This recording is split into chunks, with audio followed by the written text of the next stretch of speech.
अभिनंदिता, आप ही से समझते हैं, जब दिल्ली सरकार के दिल्ली मॉडल को लेकर आप अलग अलग राज्यों में जाते हैं तो आप स्पेशली बिजली पानी ही सबसे बड़ा मुद्दा था और उसके बाद शिक्षा। तो बिजली में ये ऑप्शनल वाली सिचुएशन क्यों आ गई है? क्योंकि आप गुजरात में फ्री देंगे ये प्रॉमिस कर रहे हैं, पंजाब में बेशक कर्ज लेना पड़ रहा है लेकिन वहां फ्री बिजली दे रहे हैं। देखिए, सबसे ज़रूरी बात ये समझना है कि आज जो बहुत एक बढ़िया प्रेस कॉन्फ्रेंस जो दिल्ली के चीफ मिनिस्टर ने करी, और हम होप करते हैं कि बाकी चीफ मिनिस्टर्स भी उनसे क्यों लेके जनता से संपर्क इस तरह से बना के रखें। खैर, बिजली वाला जो मुद्दा है, जब आम आदमी पार्टी की सरकार बनी थी और जब दिल्ली की जनता ने एक ऑनेस्ट सरकार को चुना था, तो सबसे अच्छी बात यह है कि पहली ही चुनाव जीतते ही सबसे पहली जो पॉलिसी लाई गई थी वो बिजली माफ, जो जैसा कि प्रॉमिस किया गया था, और उसके बाद 200 से मतलब 200 तक बिजली माफ और 200 से 400 पे आधा। उसके बाद इवेंचुअली अब इस बात को 8 साल हो गए हैं और इसके बाद हमें फीडबैक मिला जहां लोगों ने कहा, और इस बात का, और ये कांग्रेस और बीजेपी ने तो खास बहुत हंगामा उठाया कि भाई लोगों को रेवड़ी नहीं चाहिए, बिजली नहीं चाहिए।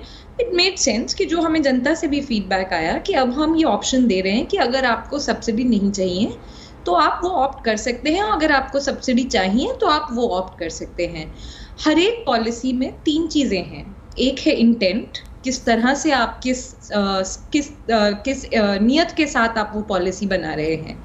दूसरी है उसका एक सक्सेसफुल इम्प्लीमेंटेशन, और तीसरी जो चीज़ है उसमें वो है कंटिन्यूस इम्प्रूवमेंट एक पॉलिसी में, या कंटिन्यूस चेंजेस जो जनता संपर्क से हमें सीखना होता है। अगर हमारे पास इस तरह की डिमांड आती है तो बहुत अच्छी बात है ये कि दिल्ली की जनता ये समझती है कि वो अपने मुख्यमंत्री को हक से कुछ बोल सकती है और उन्होंने ऑप्शन दिया है। तो ये बात बिल्कुल बिल्कुल एक गलत बात है कि भाई बिजली की सब्सिडी वापस ली जा रही है। बिल्कुल नहीं, हम तो कह रहे हैं कि बिजली की सब्सिडी सबको मिलनी चाहिए, लेकिन अगर लोगों को लगता है कि नहीं, इसको लेके कहाँ पे सर्वे हुआ?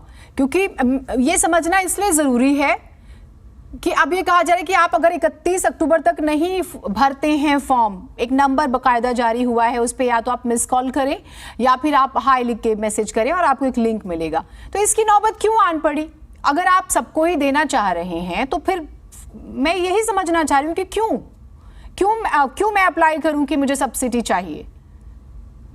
मैंने वोट दिया था तो मैंने उसी प्रॉमिस पे दिया था ना, जो आपने कहा था कि आपको बिजली मुफ्त मिलेगी। प्रॉमिस से देखिए, और उस प्रॉमिस से बिल्कुल नहीं हट रहे हैं, बिल्कुल ये नहीं कहा जा रहा है। 2 चीजों का 2-3 मैंने एस्पेक्ट्स पॉलिसी के बताए थे, एक नियत, एक इम्प्लीमेंटेशन और एक कंटिन्यूअस इम्प्रूवमेंट।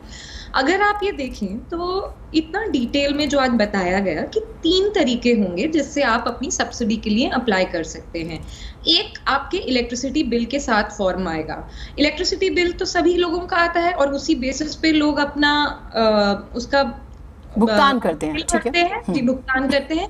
दूसरा तरीका है कि एक सिंपल नंबर जारी किया गया है, आप उस पर एक हाई लिख के भेजें, हम आपको वो फॉर्म भेज देते हैं, उसमें आप अपना कंज्यूमर नंबर डाल देंगे।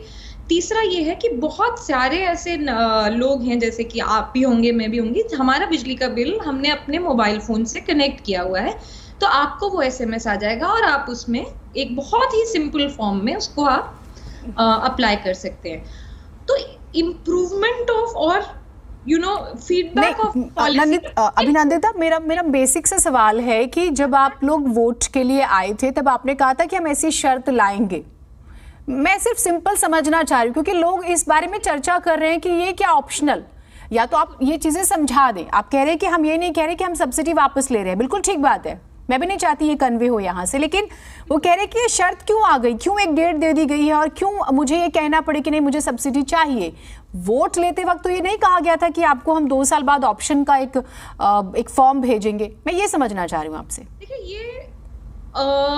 ये जैसे हम बोल रहे हैं, अब इसी 5 साल के फ्रेमवर्क में ही हम उसमें पॉलिसीज में कुछ बदलाव कर सकते हैं। किसी भी जने से उसका प्रॉमिस्ड हक नहीं लिया जा रहा है, ये इम्पोर्टेंट है समझना। ठीक है। दूसरी बात ये है, जो आप टाइमलाइन की बात कर रही हैं, तो कोई भी प्रोसेस को करने में, उसको इम्प्लीमेंट करने में, ये बिल्कुल ऑब्वियस है कि एक आपको एक डेडलाइन या एक आप इस तारीख तक ये कर दीजिए, वो तारीख आपके बिजली के बिल के साइकिल के अंदर है। उसके अलावा हम ये बोल रहे हैं कि अगर आपको ये नहीं आता है तो भी हम जनसंपर्क करेंगे, हम एक्चुअली में डोर टू डोर तक रीच आउट करके, और उसके बाद मतलब और अगले 15-20 दिन में ये क्लियर होता जाएगा कि किस तरह की एंट्रीज आ रही हैं। देखिए, वी हैव एक आम आदमी पार्टी ऐसी सरकार है, और मुझे गर्व है इस बात का, कि जो वोट लेने से पहले भी टेक्नोलॉजी का इस्तेमाल करती है और वोट लेने के बाद गवर्नेंस के लिए भी टेक्नोलॉजी आई भी। देखिए ना, टेक्नोलॉजी तो समय के साथ आती है। अब आम आदमी पार्टी का जन्म जब हुआ है तो वो टेक्नोलॉजी वाला दौर है। और मुझे नहीं तो फिर उसमें ऐसा नहीं कि आप किसी ऐसे दौर में थे जब टेक्नोलॉजी नहीं थी लेकिन आप लिख रहे, तो वो एक अलग बात हो जाएगी।